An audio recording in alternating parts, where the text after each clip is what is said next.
Let's try survival mode. I haven't...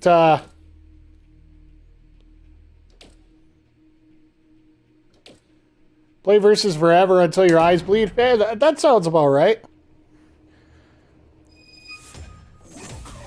So I've been working on a few costumes here, so I might just... Orchid.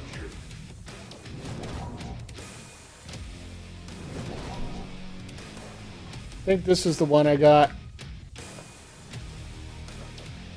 Oh, retro custom. There we go. There we go. Black. So basically the object of this game is just to go through everybody and just keep racking up wins as long as you can. Fight on. I'll throw out a few survivors here, not just with Orchid. I'll try Jago. I'll try... If you guys have anybody that you want me to try, there are a few that I've worked on, like Kim Woo as well. I'm trying to build them up. I still haven't got to level 50, so I'm not exactly an official member here, so... This should be quick. Member of the Heavy Hitters Club, I think is the best way to put it.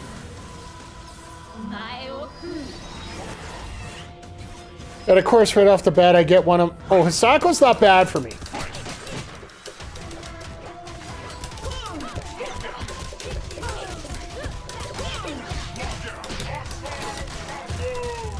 Oh, I hate her when she does that.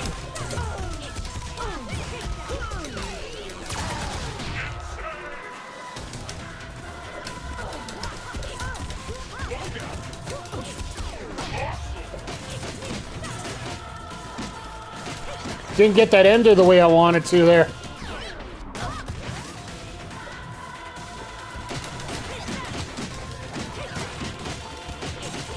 Come on. Get out of there.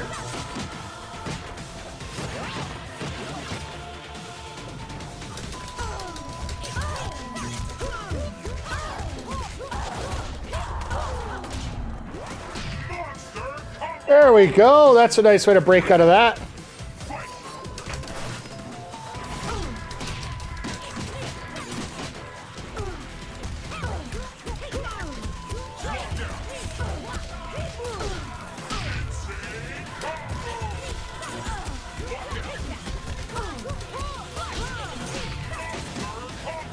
Unfortunately, I'm not taking enough damage to release my instinct yet.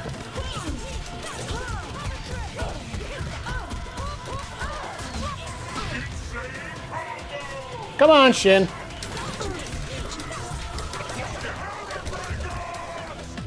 There we go. Let's finish off with a nice ultra to start.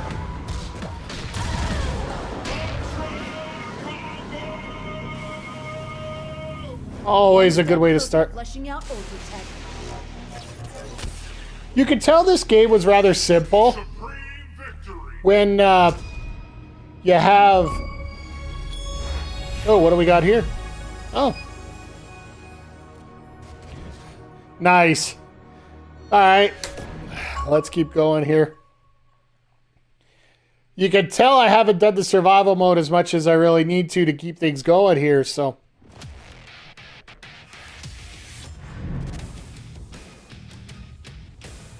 Let's keep the train a-coming. See, I don't have a real threat here as far as I'm concerned until I get to Arya and or Mira on level 4 here. But if you go into online competitions here, you'll see that Thunder is usually the most often picked. I know one of my favorite tournaments I've seen this year so far is Maximilian's tournament. Just a couple, I think it's about a month ago. Hell, during COVID, everything has been just a blur, so, in terms of time here.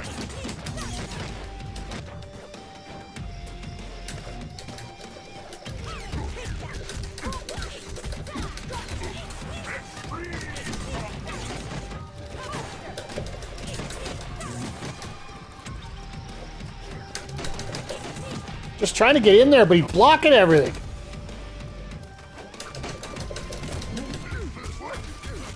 And that's why he uses it.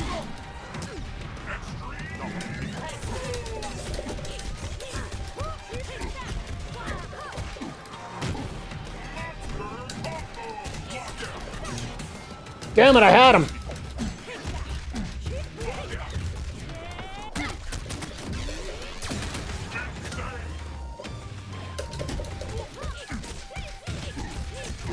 I'll just take the cheesy one there. Finish that one off.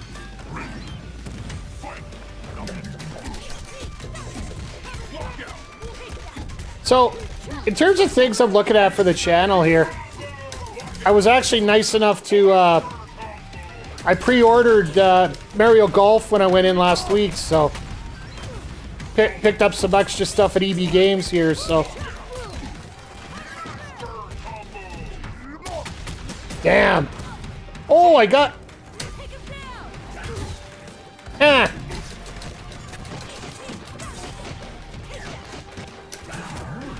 Ah, really?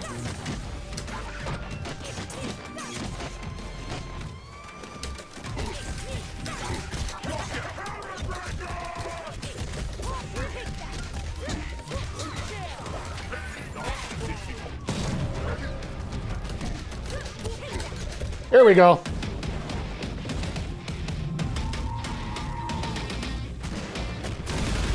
That's a good question there, Jupe.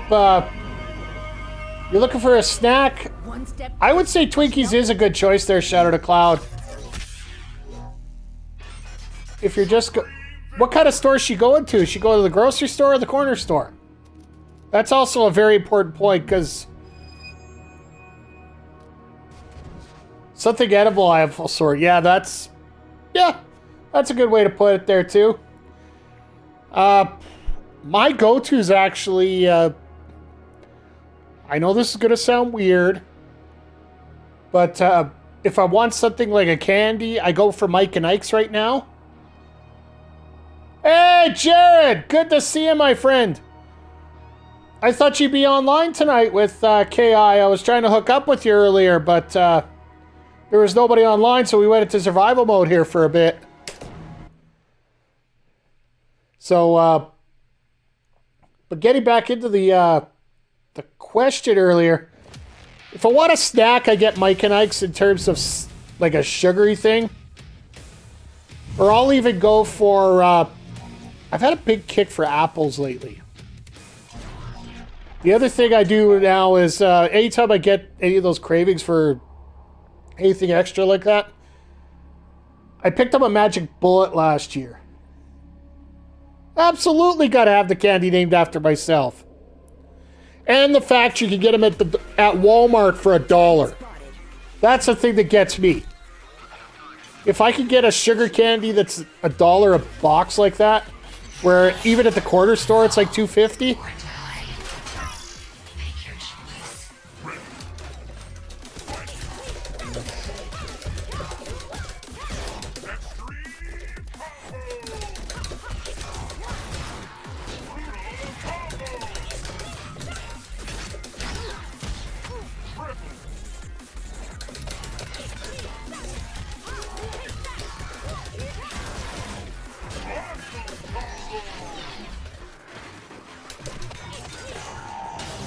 Chip away.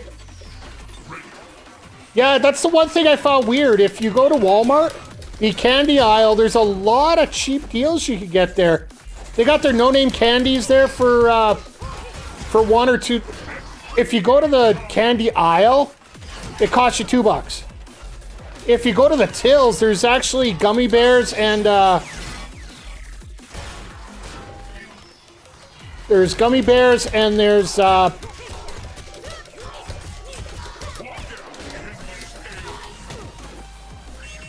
gummy bears and jujubes. That's the one I was thinking of here. You can get them for $1 at just as you're coming out of the tills. So I'm trying to cut back on the number of sweets I have, but usually what I'll do, I'll take a $1 bag. Damn it! Took a good shot at me there.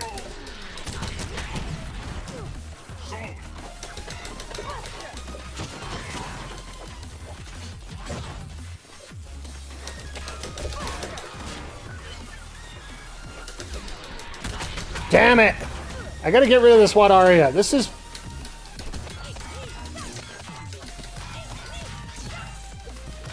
The heavy at least will chip away. Chip, chip, chip, chippy doo. Goodbye.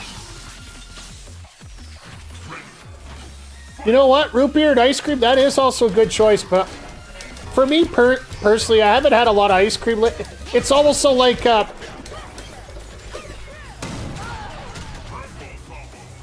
damn it.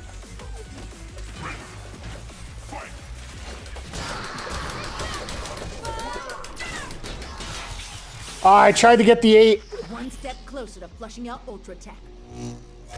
Yeah, okay, this is a big question here for the chat. Do you go with Boylan's? Do you go with A&W or do you go with Barks?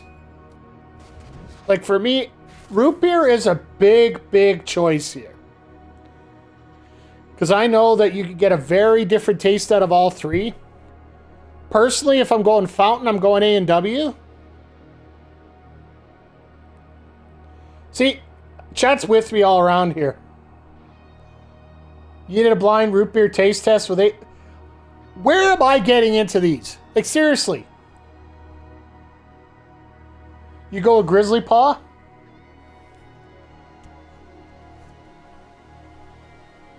Well, personally for me, my favorite, beyond anything, is the root beer that you'll get when you get to the exhibition. Like up here, it was K-Days. And to down in Calgary, it's the Stampede, whatever.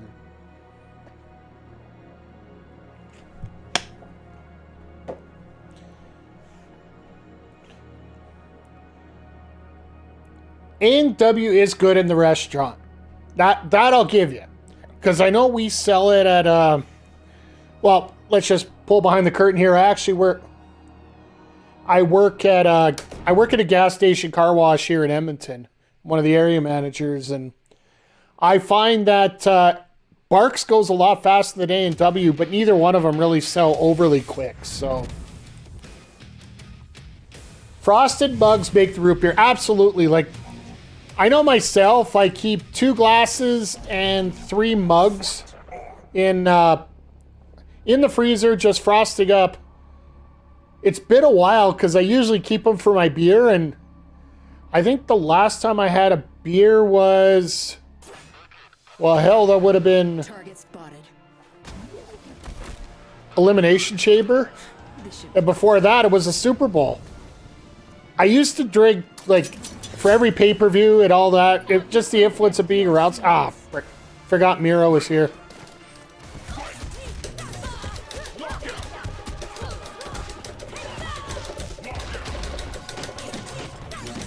I tried to get that double comp.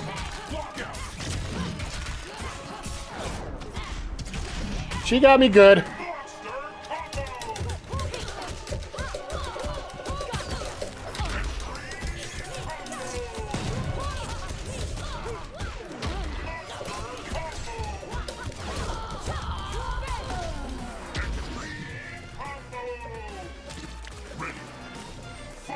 Yeah. Honestly, that Elimination Chamber match just really drove me nuts, so.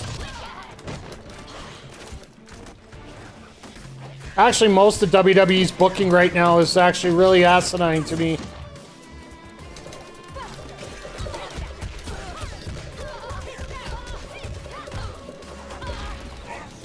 Missed the linker there, damn it.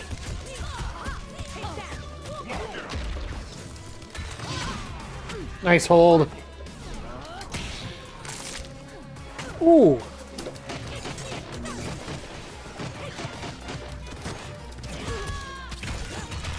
Oh, good, you got my instinct.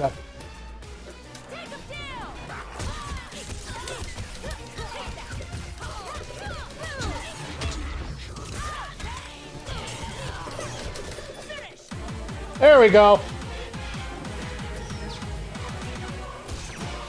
Let me check up with the chat here while we're watching that bit of excellence there. One step closer to flushing out Ultra Tech. For sure, Frosted, there was a place here that did homemade root beer that was awesome. Super sweet, though. That's the problem. Like, I know myself, I'm not a big sweet drink guy anymore. I do put, like, water with flavor enhancers in it and whatnot. So I do appreciate that. But when it comes to just pure sugar drinks, unless I'll drink a Monster if I forget some of my supplements at home. Honestly, that's the one thing I like about this Pyre stuff. Hate to plug it again, but I'm a constant shill. But the only reason you'd ever have a real sweet taste out of this stuff is if you put way too much in. So Doc is says it's all about personal preference. We probably grew up around the same time, so A&W was the right root beer. I know I grew up in the 90s and, well, the 80s and 90s, whatnot. I was born in 78. When it comes to root beer, I'm more of a...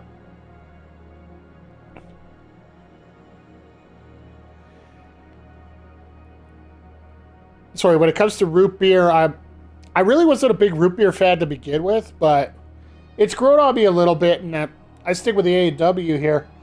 Shout out to Cloud. I watched NXT tonight. Scarlett doesn't even look like herself anymore. I'm going to get into a rant on that right away. They gave her blue contacts and everything. I don't drink water, fish fucking it. Nice. Nice, Doc. Alright.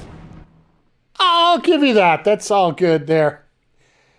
My biggest thing... well, let's get into NXT right now, because that fish comment sort of got me here when it came to... when it comes to dealing with drinks now. Like, I'm looking at my stuff, and it looks a little bit like fish excrements after, so... But I think every drink will do that. But going on to NXT, yeah, that's the one thing I'm always worried about with anybody signs with WWE. Are they going to take the characteristics that made a person who they are?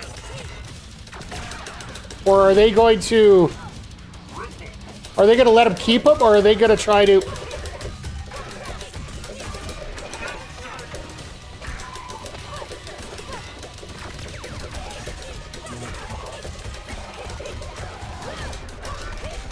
There we go.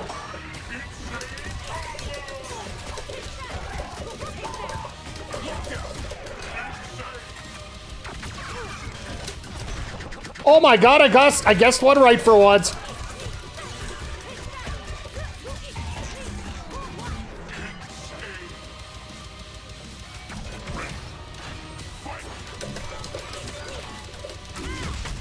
Nice hit. Nice hit, Fulgore. I'll give you that one.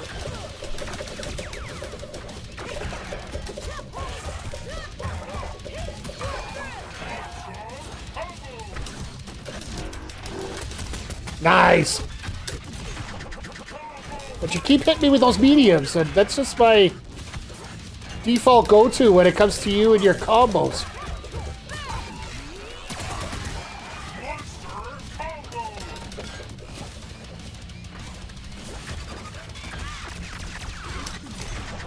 Nice!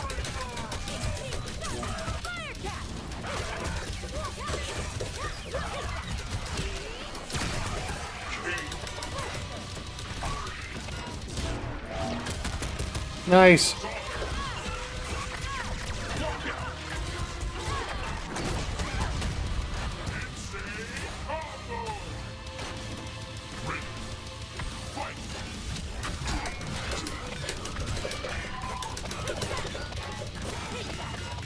Come on.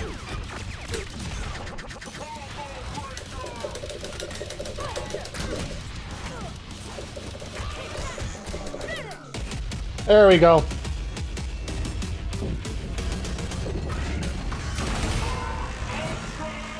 Let's see here. I'll go back in here. One step closer to flushing out Ultra Tech. Yeah, let me go through this here. Yeah, WWE seems to be... Doc Ock here. WWE seems to be dedicated rewriting the person, and it's weird to me. They look for what they want, and To me, it almost seems like with WWE, they sort of pick and choose what characteristics they think will fit into their style, and then they rewrite you basically on everything that you have involved here. So let's keep going here. And Geek Life Radio, now rarely does WWE let them keep their previous names. In NXT, that has been changing now. They've, if you've developed a brand, they will allow you to keep that name if you'll let them get a cut of the brand, I think is the way they'll do it. Like, well, you look at, well, you even look at like a character like Scarlett Bordeaux, who we were just talking about here. She got to keep her name because she's built up that brand, and they think that that brand has some value. That's the biggest thing. Same thing with, well, look at Chelsea Green. She was Laurel Van Ness in Impact Wrestling, but when she came to WWE, she got to keep her real name. So that's always... And you're shocked that Ricochet got it?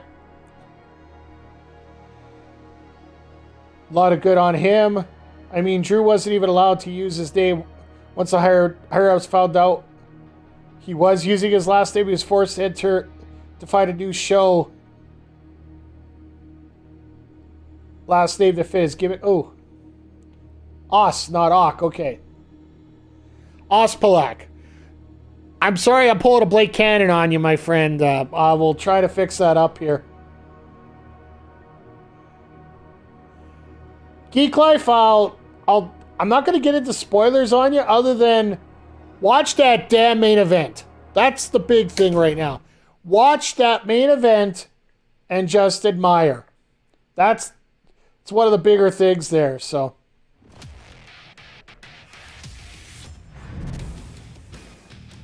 The entire show was not bad, but it just got carried into a number... The level just went boom.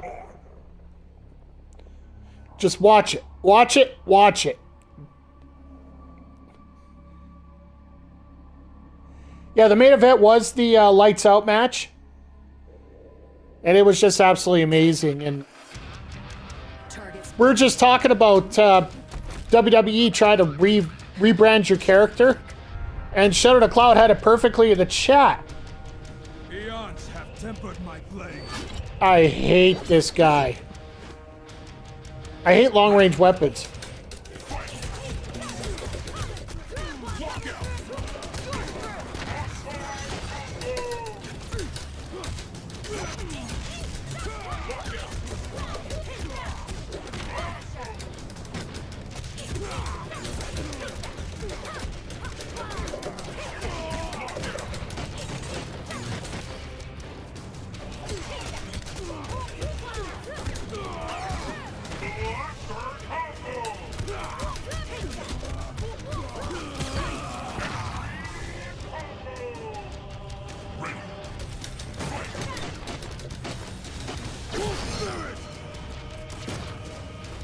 In a sense, to me, he almost seems like...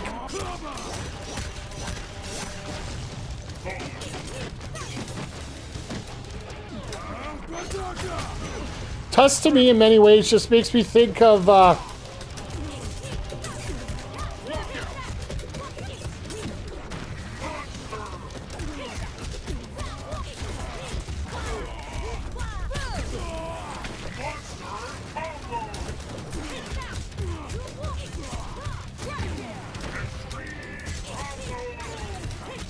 Sorry, guys, just trying to...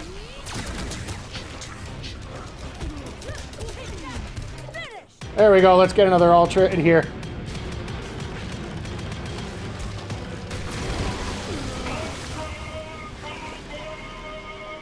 Yeah, what we were talking earlier here, Ty Conti, like, that is the exact pinnacle of an example of somebody who has worked in WWE and just couldn't get the style, but got to work her style in AEW, and it's starting to take off, man. Like, the thing that she could do there and just hang out and just be herself rather than what they want to see, to me, that is absolutely the essence of what AEW is.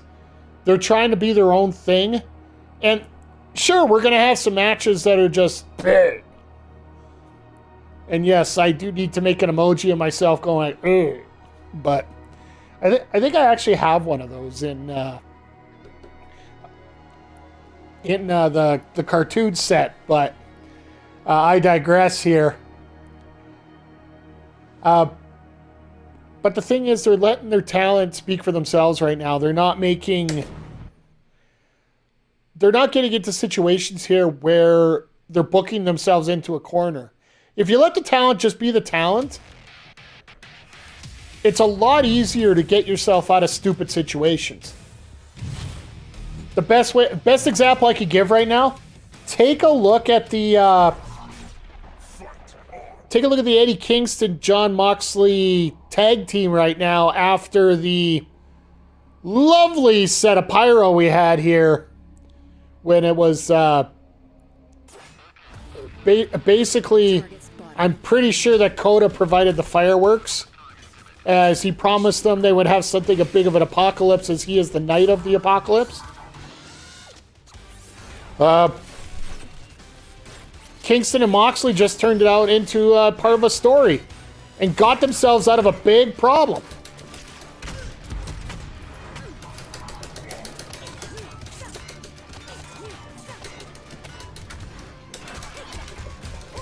I was trying to remember what the throw is for her, but I can't remember off the top of my head.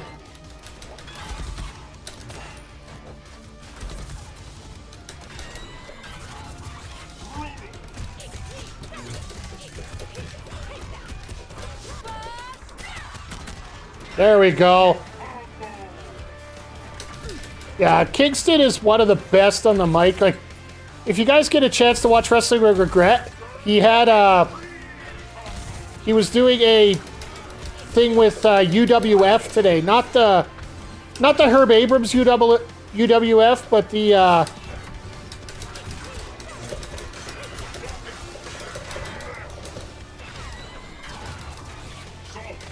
I deserve that.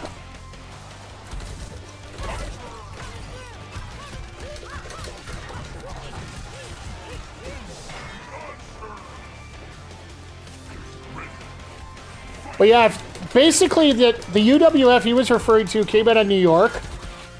It was based on the same...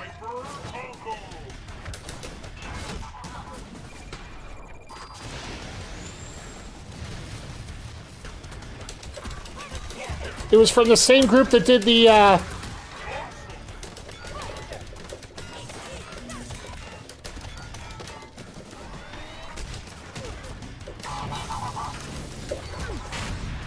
Whoops.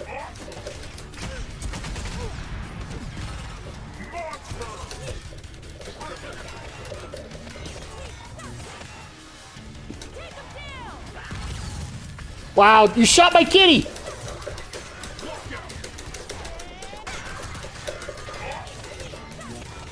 Now I'm pissed.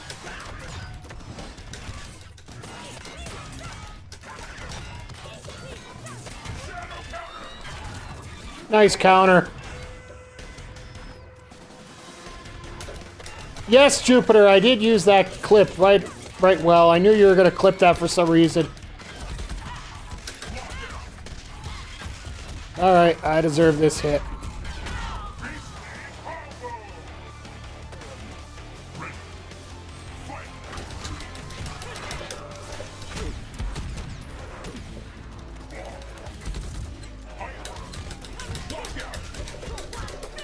There we go. The thing I love about AEW is it kicks right into a match instead of a 15-minute talking segment followed by 7 minutes of commercials. One step closer to flushing out Ultra Tech.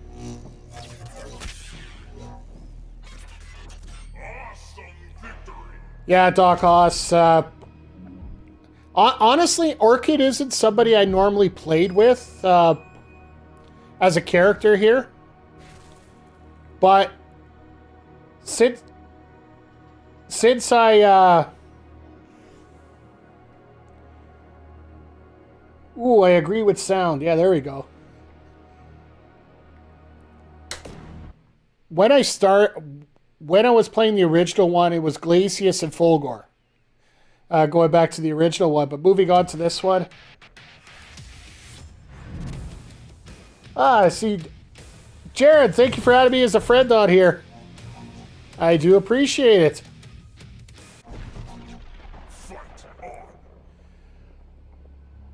Hey, JJ, how you doing here tonight? Great to see you here tonight. We got a ton of a huge crowd here tonight. We were just talking about how we were just doing some wrestling talk here, just off the heels of what I have to say. I'll still say it. It was probably the best main event in AEW Dynamite history. I personally feel that this is the... There we go.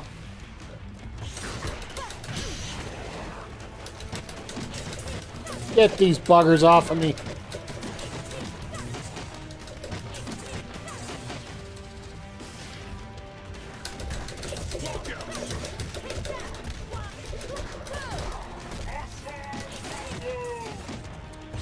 Always gotta love when you take out a Gears of War character, huh? Ah! You know how frustrating it is to take on somebody that blocks all the time?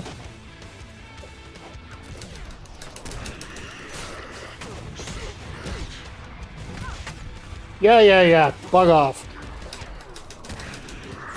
Really?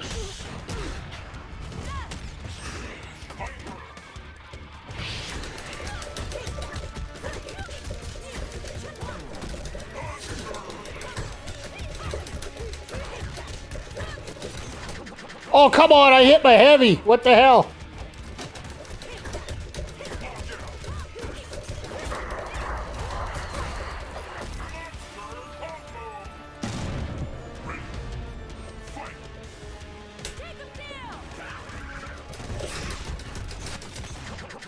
No, you don't. Again.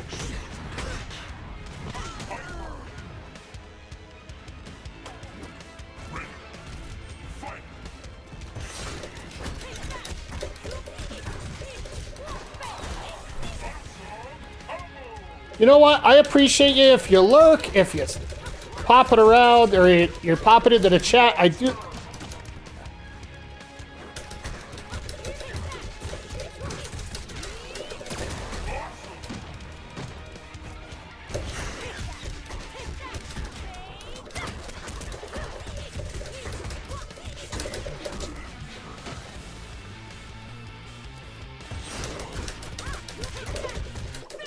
There we go.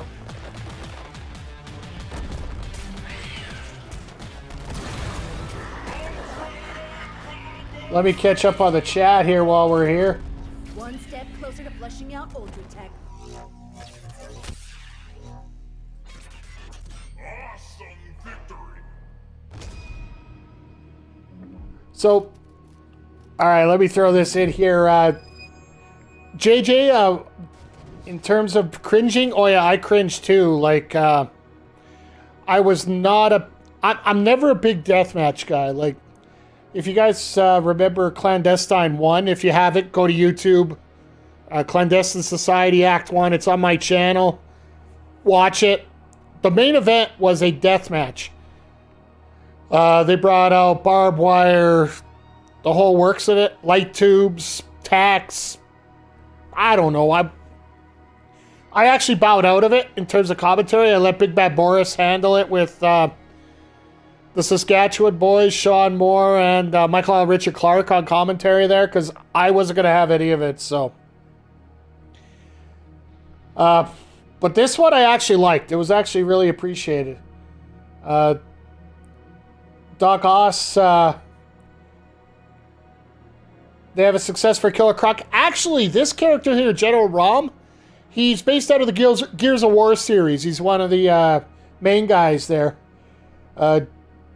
Jupiter talking about his favorite lurking spot, which I love.